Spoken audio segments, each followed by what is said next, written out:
Tragedia nelle campagne di Oliena. Un 58enne è morto oggi ucciso dalla fucilata di un compagno di battuta. Un terribile incidente che ha sconvolto l'intera comunità del Nuorese. Io sono Matteo e ti ringrazio per essere qui sull'Isola Informa. Come dico sempre, se vuoi restare aggiornato sulla cronaca della Sardegna, iscriviti al canale e lascia un like. La vittima è Andrea Puddu, un allevatore di 58 anni, residente proprio a Oliena. Il dramma si è consumato durante una giornata di caccia in una zona impervia della Sardegna, dove l'uomo è stato colpito a morte da un colpo partito accidentalmente dall'arma di un amico. Ma come è potuto accadere un errore così fatale? Sul posto sono intervenuti immediatamente i carabinieri del comando provinciale di Nuoro per ricostruire l'esatta dinamica. Purtroppo l'intervento dell'ambulanza del 118 è stato inutile. Per il 58enne non c'è stata alcuna possibilità di salvezza.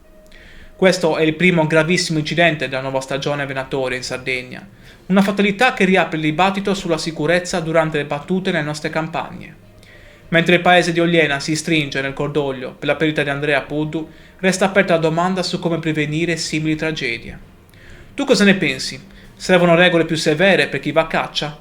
Dimmelo nei commenti, metti like e iscriviti per non perdere i prossimi aggiornamenti. Il tuo supporto qui è fondamentale per continuare a raccontare con rispetto e serietà le storie della nostra terra, cercando sempre di capire oltre che di sapere. Ti mando un caro saluto, con la speranza che la nostra isola possa trovare maggiore sicurezza e pace nelle sue campagne. Stammi bene, a presto.